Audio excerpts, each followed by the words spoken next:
Hello friends, कैसे हैं आप सब लोग। ओके, आज हम बात करेंगे लास्ट लेक्चर के कंटिन्यूएशन में। ठीक है, आपने प्रीवियस वीडियोस देखे नहीं देखे तो एक बार ज़रूर देखिएगा, क्योंकि वो नॉलेज की हमें ज़रूरत पड़ेगी आज।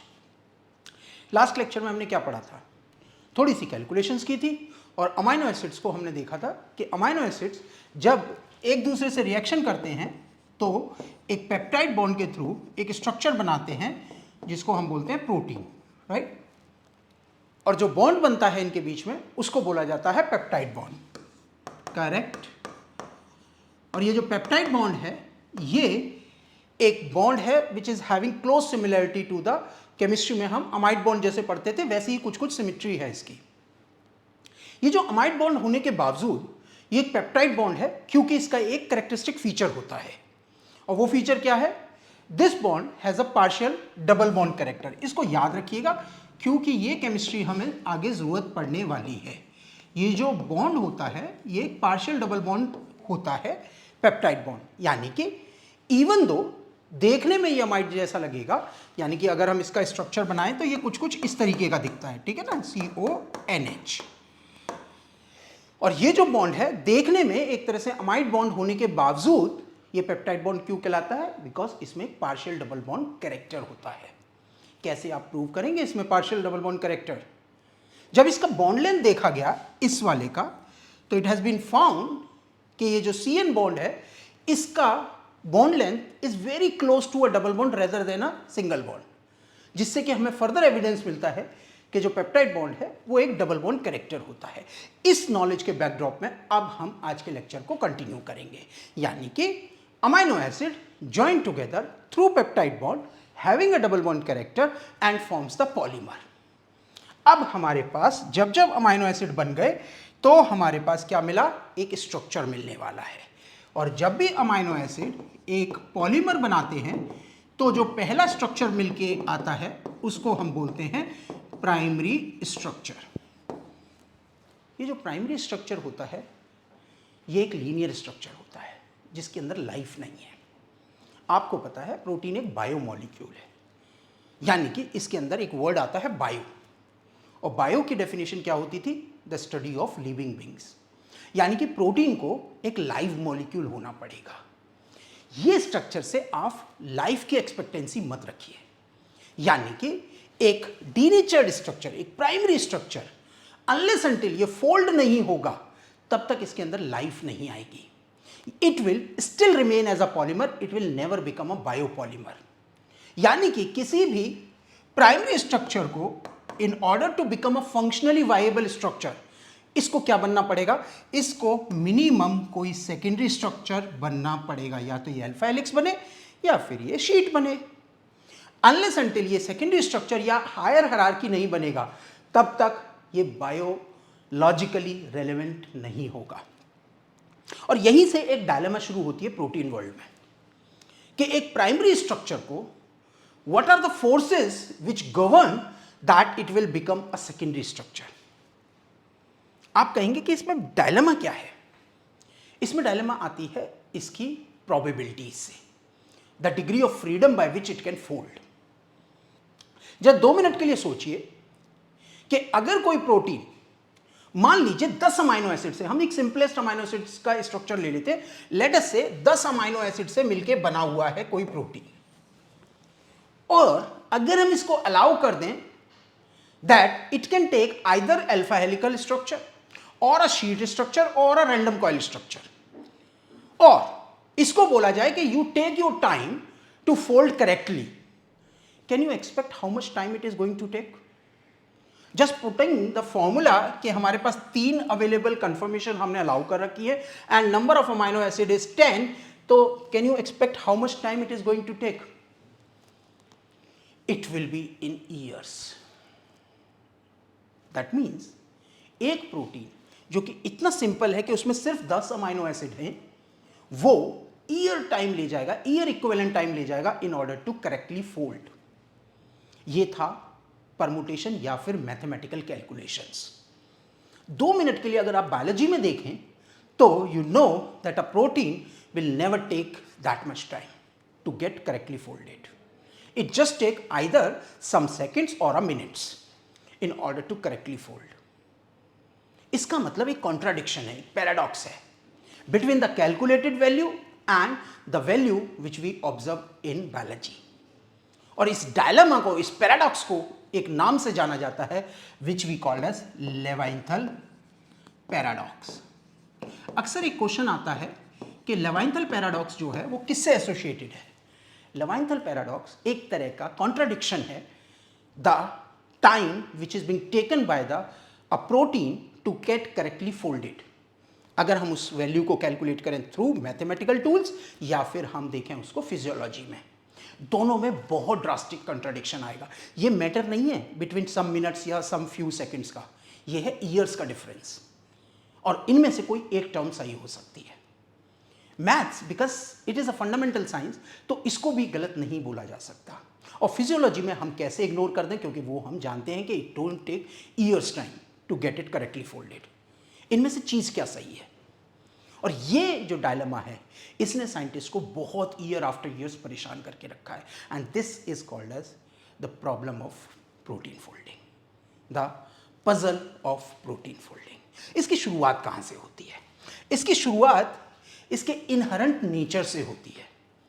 जब भी कोई प्रोटीन फोल्ड होता है, यानी कि एक प्राइमरी स्ट्रक्चर होता है, और जब ये डिसाइड करता है कि मुझे फोल्ड होना है, अभी देखिए हम इसकी बात नहीं कर रहे कौन सा structure, let us say it decide to get folded, कौन सा स्ट्रक्चर लेगा वो बात की बात है, बट क्या फोर्सेस होंगी जो नेचुरल फोर्स जो इसको गवर्न करेंगी कि आप फोल्ड होना शुरू होइए.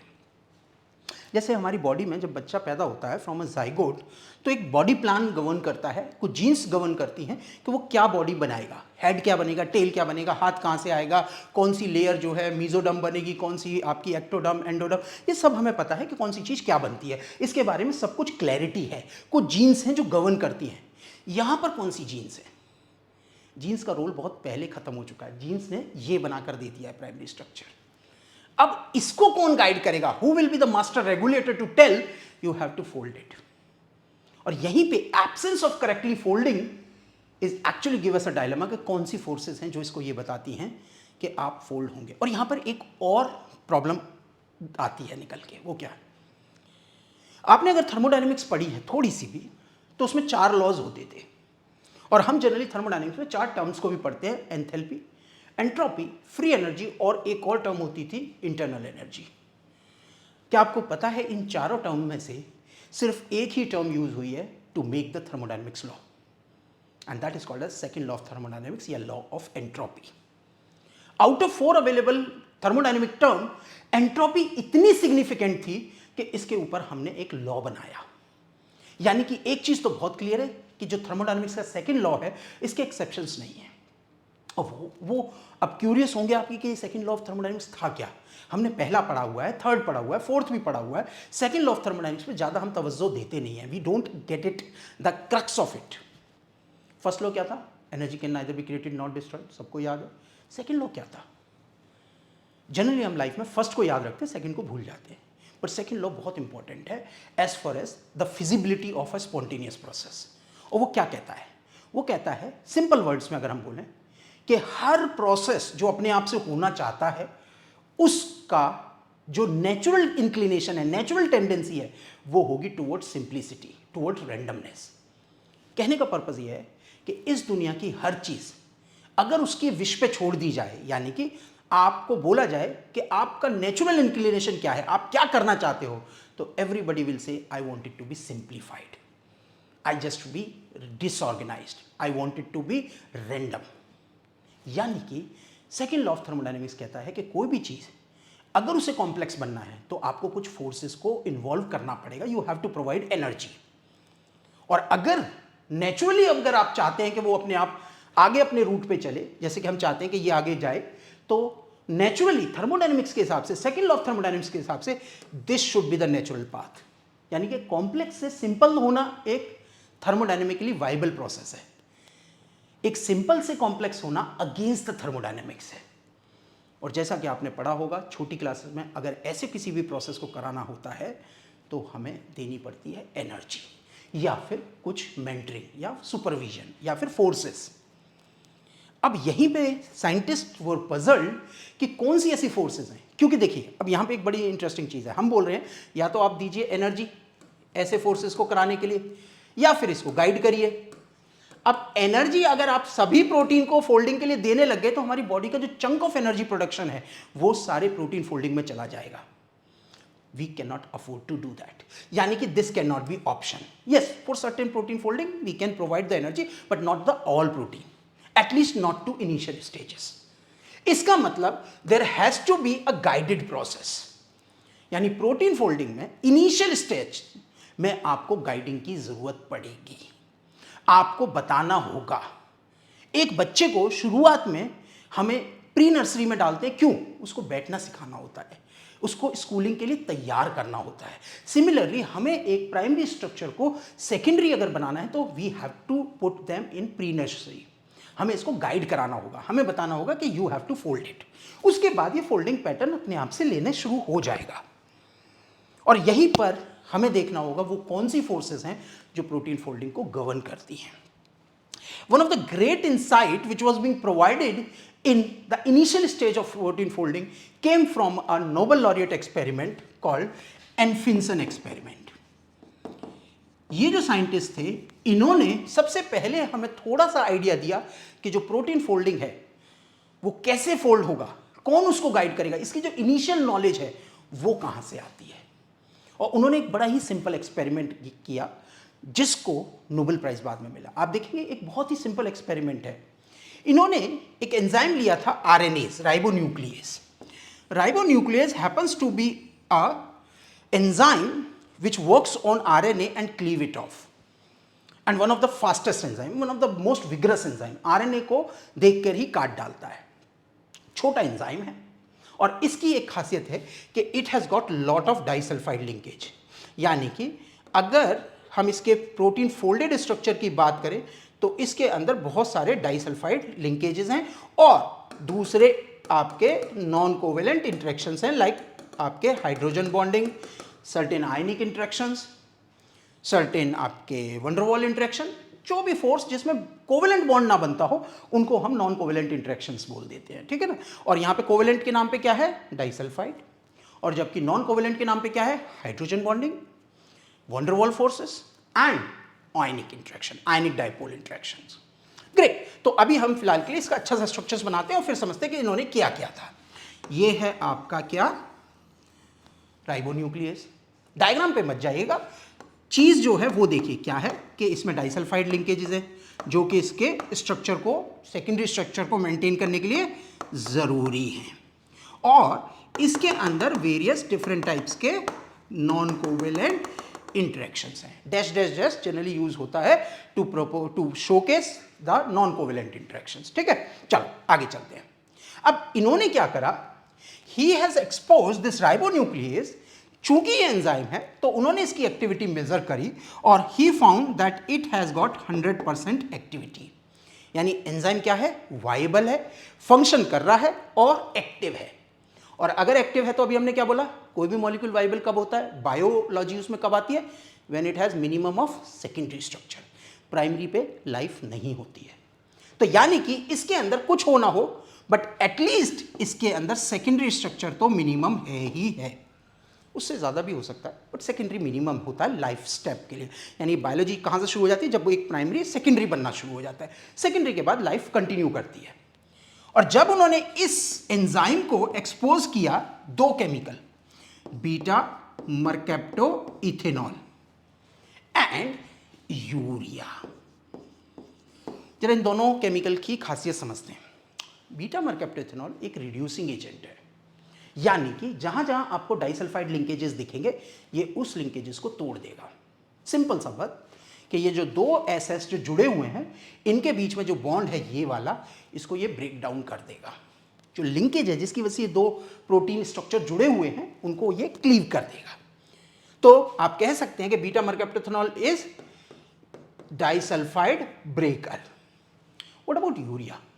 ऑब्वियसली दूसरे पोर्शन कौन से बॉन्ड्स के, दूसरे आपके इंटरेक्शंस कौन से हैं? Non covalent interaction. तो यूरिया जो है वो सारे के सारे नॉन कोवेलेंट इंटरेक्शंस को ब्रेक करने के काम में आता है। यानी कि आपने प्रोटीन के स्ट्रक्चर को डिस्टर्ब कर रहे हैं। आपने क्या करा, आपने एक डाइसल्फाइड लिंकेजेस को तोड़ दिया, आपने ये जो सारे इंटरेक्शंस बने हुए थे इनको भी ब्रेक डाउन कर दिया। Ultimately what you expect protein to have? Protein must have open. अब प्रोटीन ओपन हुआ है या नहीं हुआ है, how would you get to know? आपको कैसे पता चलेगा? एक तरीका तो ये है कि आप टेक्निक्स लगाइए, इलेक्ट्रोफोरेसिस वगैरह करिए, हम उस निटी ग्रिटी में नहीं जाएंगे। एंजाइम के साथ एक खासियत क्या होती है कि वो जिंदा हैं या मर गए, यानी डीनेचर्ड हैं या वाइबल हैं, उसको बड़े आराम से हम उनकी एक्टिविटी से पता कर सकते हैं।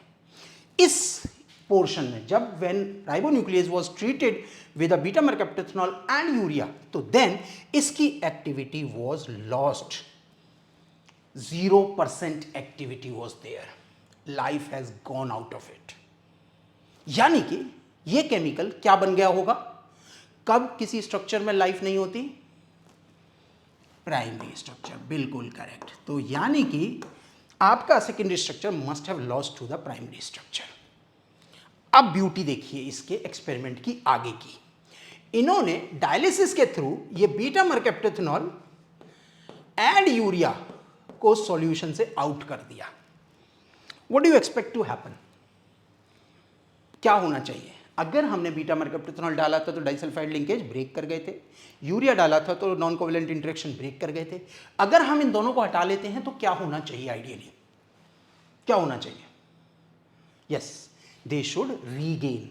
अब एंजाइम के बारे में हम कैसे पता करेंगे कि उसका एक्टिविटी वापस आ गया है या नहीं? Activity measurement. So what we found, suddenly ये enzyme RNase it received almost close to 95% of original activity। और अगर इसमें 95% ओरिजिनल एक्टिविटी आ गई है तो इसका मतलब इसने अपना सेकेंडरी स्ट्रक्चर दोबारा से बना लिया है somehow। इसका मतलब क्या हुआ? क्या क्रक्स निकालेंगे हम? हमारे पास सेकेंडरी स्ट्रक्चर था, हमने डीनेचुरेंट डाले यानी कि डिस्टर्ब करने वाले केमिकल्स डाले जो इसके आर्किटेक्चर को डिस्टर्ब करने थे, हमें मिल गया क्या?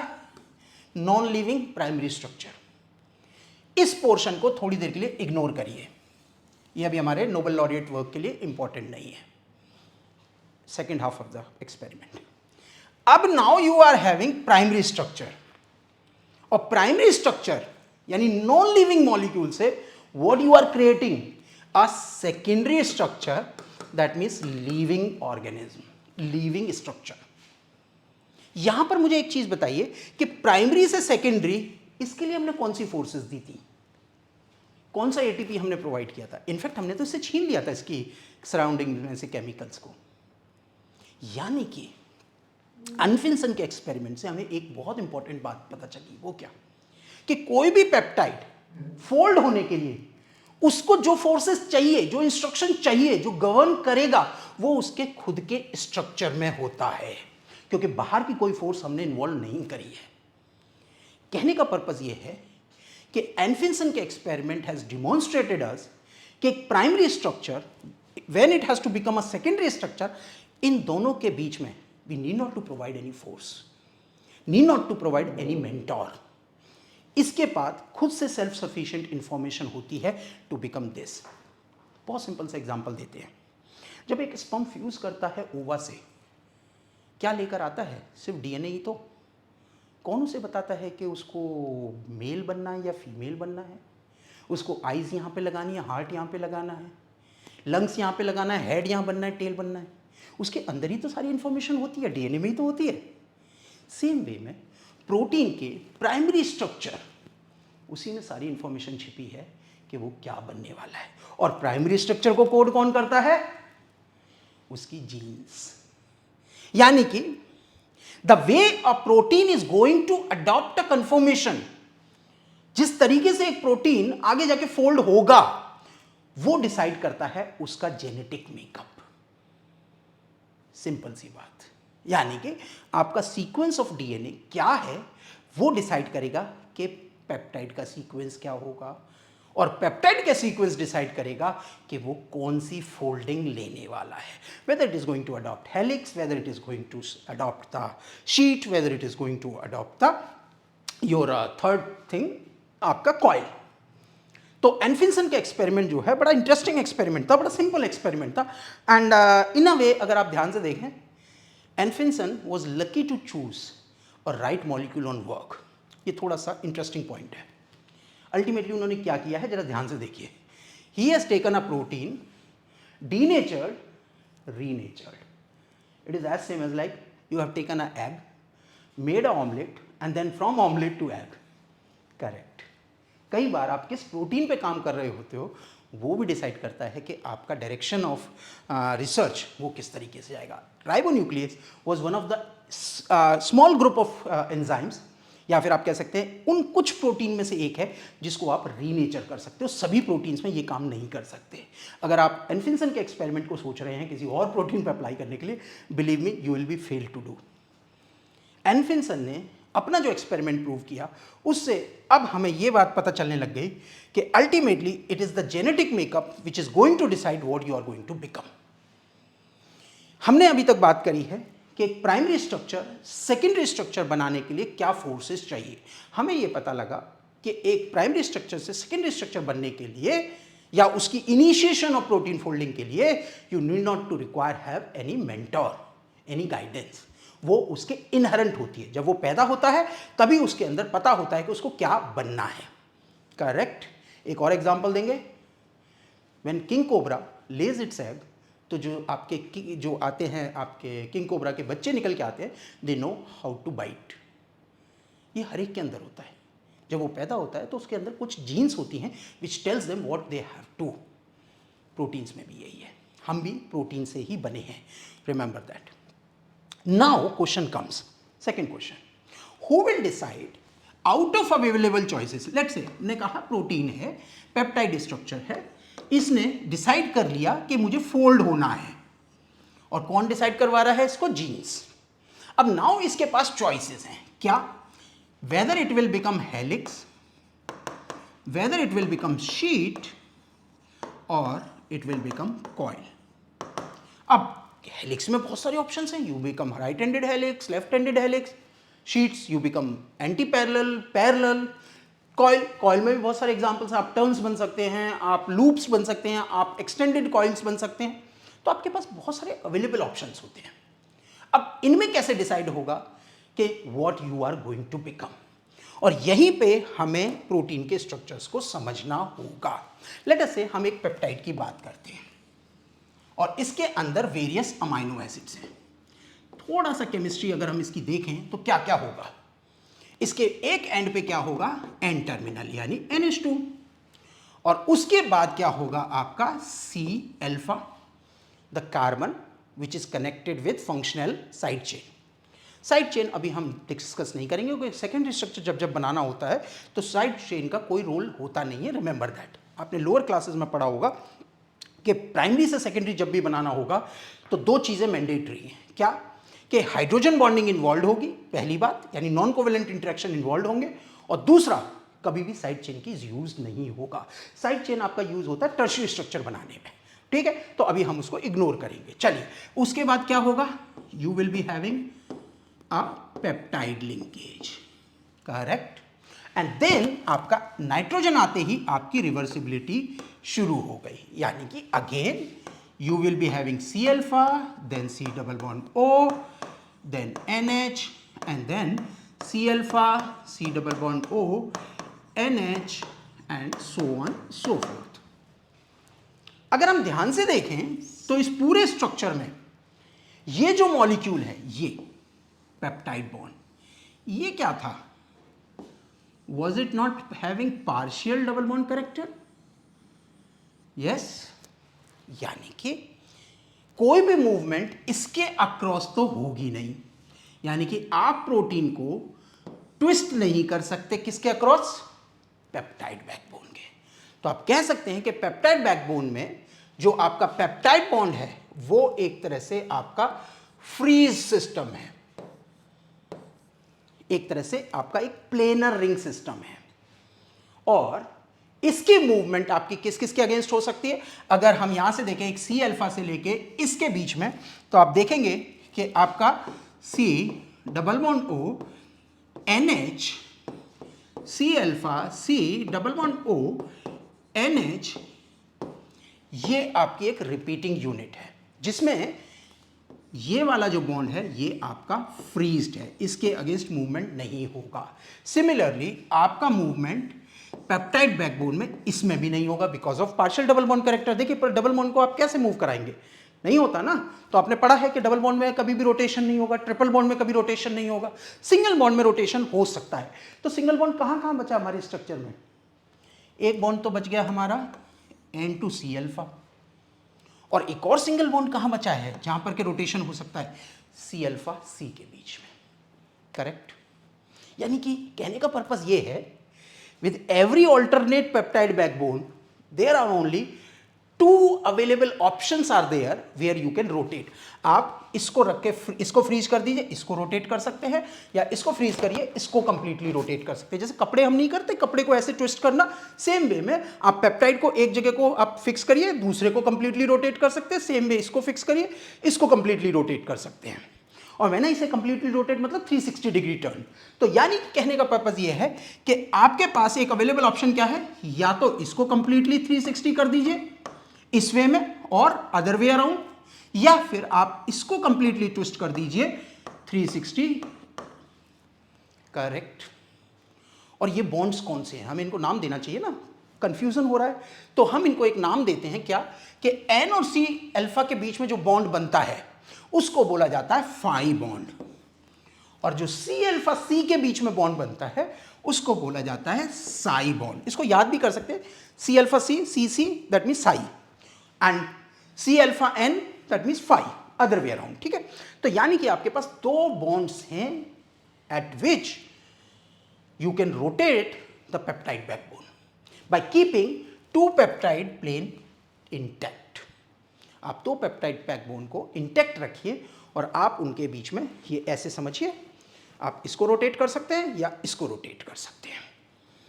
और जब भी 2 फ्रीज प्लेन इस तरीके से इनके बीच में रोटेशन हो, यानी कि एक फ्रीज प्लेन ये है, एक फ्रीज प्लेन ये है, और इनके बीच में अगर आपको रोटेशन कर रहे हैं तो ऐसे रोटेशंस को हम बोलते हैं टॉर्जनल रोटेशन। और यहीं पे हायर एग्जाम्स में आपसे अक्सर पूछा जाता है व्हाट इज टॉर्जनल रोटेशंस। तो जब भी 2 freeze plane, 2 ring system, let us say ये आपकी एक रिंग सिस्टम है, and if it is connected with another ring system through a common precursor molecule, और आप इसको रोटेट करेंगे या इसको रोटेट करेंगे तो ये कहलाएंगे आपके टॉर्जनल रोटेशंस, जैसा कि यहां पे हो रहा है। और आप कितने एंगल पे रोटेशन करा सकते हैं, जैसे इस केस में हम 360 डिग्री टर्न पे करा सकते हैं, दोनों ही केसेस में, तो इनको बोला जाएगा टॉर्जनल एंगल्स, ठीक है। तो इनको हम क्या बोलने वाले हैं, टॉर्जनल एंगल्स, या फिर इनको एक और नाम से बोलते हैं हम dihedral angles. Please note down कर लीजिए, क्योंकि अक्सर पूछा जाता है what are the example of dihedral angle या टॉर्जनल एंगल। आपके हिसाब से क्या एग्जांपल होंगे? जो भी हमने बात करी इसमें टॉर्जनल एंगल कौन सा होगा? You are correct, phi and psi are the great example of torsional angles या फिर डाइहेड्रल एंगल्स। ग्रेट। तो अब तक हमने यह सीखा कि अगर हम 2 पेप्टाइड बैकबोन की बात करें, ठीक है, 2 पेप्टाइड बैकबोन की बात करें, लेट अस से एक ये peptide backbone which is connected with C alpha and एक और peptide backbone which is connected with C alpha, और दोनों के बीच में एक तरफ नाइट्रोजन सेंटर है और एक तरफ आपका C double bond O centre है। तो ये दोनों फ्रीज्ड प्लेन हैं, ये रोटेशन नहीं करेंगे एंड ये रोटेशन अलाउड है, और इनकी जो वैल्यू है वो कितनी होगी, 360। क्या हम 360 को we can write -180 to +180? It's one of the same thing, yes और no? So that means for psi what is the available value, -180 to +180। For phi what are the available value maximum, -180 to +180। कहने का purpose ये है कि जब एक peptide birth लिया था तो हमें लगा था it has got enormous opportunity to fly, इसके पास पूरा संसार था फ्लाई करने के लिए, हुआ नहीं। इसके जो जीन्स थे, जो इसका जेनेटिक मेकअप था, जो इसके पेप्टाइड सीक्वेंस था, उसकी कुछ रेस्ट्रिक्शंस थी इसके ऊपर, एंड उन रेस्ट्रिक्शन ने इसको प्रिपेयर किया for the particular peptide synthesis, ये पेप्टाइड कन्फर्मेशन ऑब्टेन। या कंफर्मेशन एडॉप्शंस। और फिर हमने बाद में ये देखा कि आउट ऑफ अवेलेबल ऑप्शंस उसमें से कुछ ऑप्शंस अवेलेबल नहीं थे जस्ट बिकॉज पेप्टाइड बैकबोन पे आपका मूवमेंट अलाउड नहीं था because of the double bond character. और ये क्वेश्चन बहुत बार पूछा जाता है कि पेप्टाइड बैकबोन क्यों नहीं रोटेशन करता, because of double bond character. और जब भी दो फ्री सिस्टम बन जाते हैं और उनके बीच में कोई रोटेशन होता है तो उसको बोलते हैं टॉर्जनल एंगल। और उस टॉर्जनल एंगल में अब हमें यह लगने लगा है दैट यहां पे पूरा डिग्री ऑफ फ्रीडम है, यानी आप फाई को पूरा घुमा सकते हैं, पूरा घुमा सकते हैं, साई को आप पूरा घुमा सकते हैं, आप पूरा नींबू निचोड़ सकते हैं, नहीं होता। और यहां पे ट्विस्ट क्या है, यहां पर बैठा हुआ है आपका आर ग्रुप साइड चेन, वो अब डिसाइड करेगा आउट ऑफ अवेलेबल वैल्यू आप कितना घुमा पाएंगे, आप कितना उसको स्क्वीज कर पाएंगे। क्यों, जस्ट सोचिए एक मिनट के लिए। ग्लाइसिन जिसमें क्या बैठा हुआ है, आर के नाम पे हाइड्रोजन, बहुत ही छोटा सा मॉलिक्यूल है, आप कंप्लीटली ट्विस्ट कर दीजिए, हाइड्रोजन कुछ नहीं बोलेगा। दूसरी तरफ आपका प्रोलिन जिसमें कि आपका क्या बना है, इम्यूनो रिंग, आप बिल्कुल घुमाने जाएंगे रिंग टूट जाएगी, प्रोलिन घूमने नहीं देगा। एंड उसके बाद हमारे पास बाकी के 18 जो अमाइनो एसिड हैं उनको हम मोर और लेस कह सकते हैं average amino acid by having various range of allowed 360 degree turns for phi and psi. To cut short, अभी हम कहां फंस गए हैं, अभी हम फंस गए हैं कि हर अमाइनो एसिड के लिए ये जो फाई और साई की जो वैल्यू है ये अलग अलग होगी। और इस दुनिया में अगर हमें एक पेप्टाइड की फोल्डिंग पता करनी है कि वो क्या शेप लेने वाला है, तो हमें क्या पता होना चाहिए, उसका सीक्वेंस, और उस सीक्वेंस में कौन से अमाइनो एसिड है और उनका क्या क्या सीक्वेंस पैटर्न है, और उस अमाइनो एसिड का क्या phi and psi, phi and psi, phi and psi, phi and psi. Literally speaking एक प्रोटीन से क्या फोल्डिंग निकल के आएगी उसको पता करने का एक और एक तरीका क्या रह गया कि हर अमाइनो एसिड का आप याद करिए फाई एंड साई, और रिमेंबर ये बदलता चला जाएगा with respect to the next amino acid. क्या इसको सिंप्लीफाई किया जा सकता है? Yes, and that's where the great contribution of sir GN Ramachandran came into the picture. हम बड़े प्यार से बोलते हैं, जैसे सुभाष चंद्र बोस जी ने क्या बोला था हमें, तुम मुझे खून दो मैं तुम्हें आज़ादी दूंगा। सेम वे में GN रामचंद्रन का कॉन्ट्रीब्यूशन क्या है कि आप मुझे बस सिर्फ अमाइनो एसिड बता दीजिए, you tell me the amino acid which you are talking about.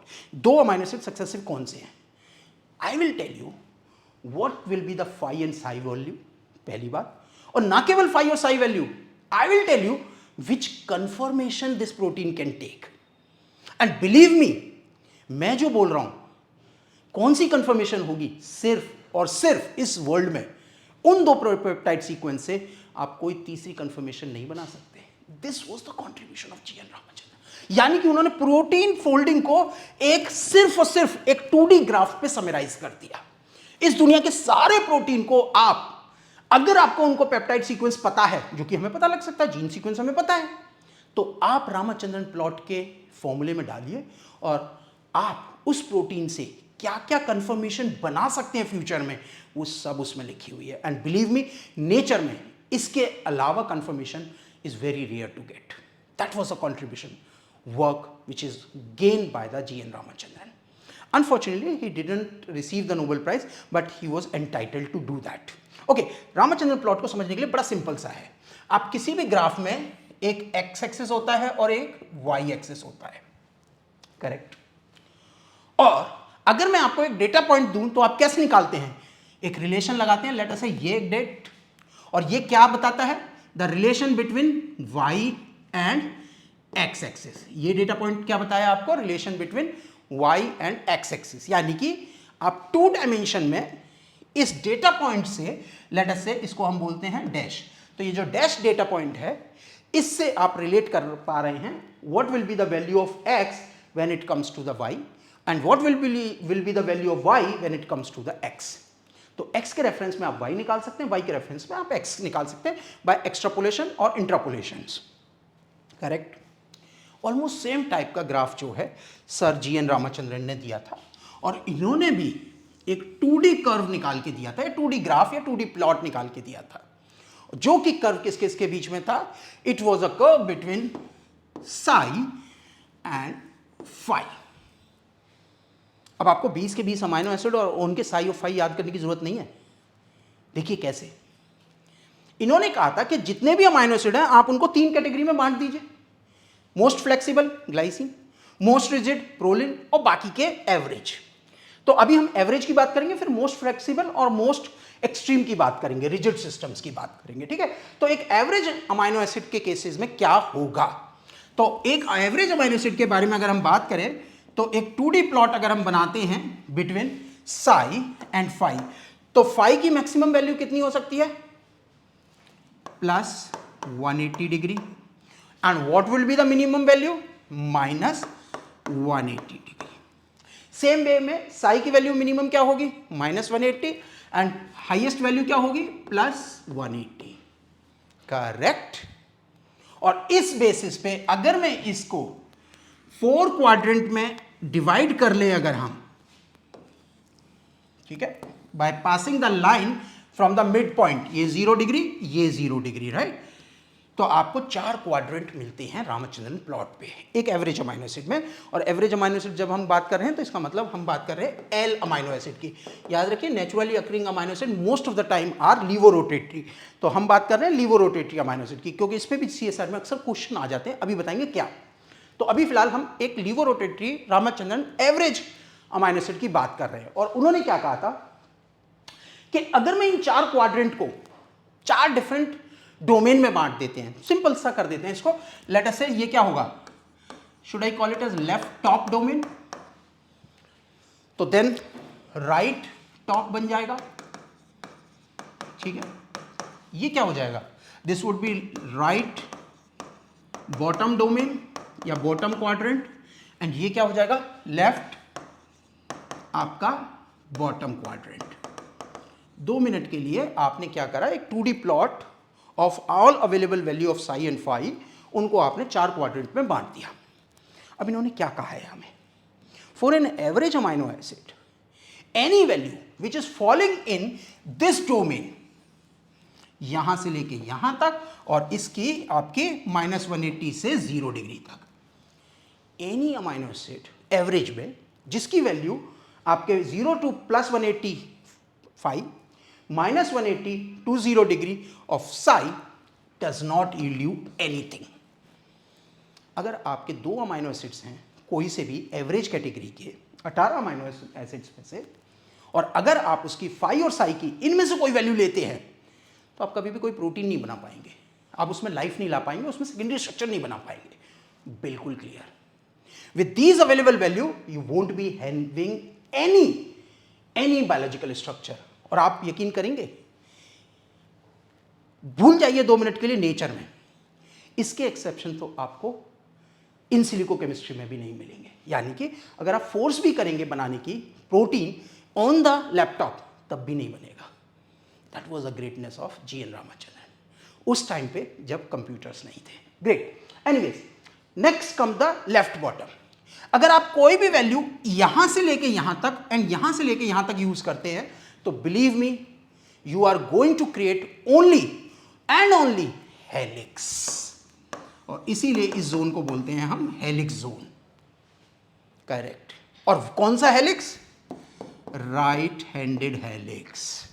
यानी कि अगर आप साई की -180 to 0 एंड फाई की -180 to 0 वैल्यू लेते हैं तो आप राइट हैंडेड हेलिक्स ही बना पाएंगे। इसका मतलब राइट हैंडेड हेलिक्स यानी अल्फा हेलिक्स की वैल्यू क्या होंगी फाई और साई की? दोनों इन नेगेटिव। याद रखिएगा क्वेश्चंस आते हैं। What about right top? Right top के कुछ वैल्यूज के साथ you can create another helix but left handed helix. यानी इस जोन की वैल्यू के साथ आप हमेशा हेलिक्स बना सकते हैं बट लेफ्ट हैंडेड। इस जोन की वैल्यू के साथ आप बना सकते हैं helix but right handed. What about this? क्या बचा सेकेंडरी स्ट्रक्चर? Sheet domain. जब भी आपको बीटा शीट स्ट्रक्चर बनाना होगा तो your value should fall of psi 0 to +180 -180 to 0 of phi. तो दैट मीन्स आपकी यहां से लेके यहां तक की वैल्यू आपकी फाई की -180 to 0 एंड यहां से लेके यहां तक की value 0 to +180 of psi will yield you the sheet structure. And this was all about Ramachandran plot. What about the other amino acids?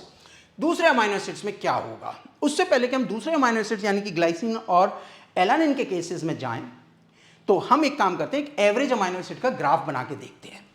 अगर हम एक एवरेज अमाइनो एसिड के एल केस को बात करें, एल अमाइनो एसिड, तो ये जो 4 एरियाज हैं, इसमें से इस एरिया में जो भी वैल्यू फॉल इन करेंगी वो आपकी शीट्स बनाएंगी।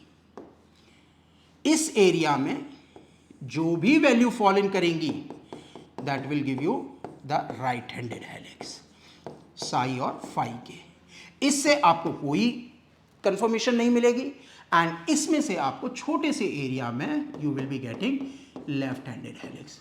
How about D amino acid? CSIR में या कुछ और एग्जाम्स में आपसे ये भी पूछ लिया जाता है एट टाइम्स कि अगर ये एल अमाइनो एसिड का है तो डी अमाइनो एसिड्स के साथ क्या रामाचंद्रन प्लॉट बनेगा? तो Ramachandran plot for a D amino acid will be mirror image of this, right? तो इसका मतलब ये एरिया आपका क्या हो जाएगा? आपका लेफ्ट हैंडेड हेलिक्स का। ये एरिया आपका किसका हो जाएगा? शीट्स का। ये एरिया आपका किसका हो जाएगा?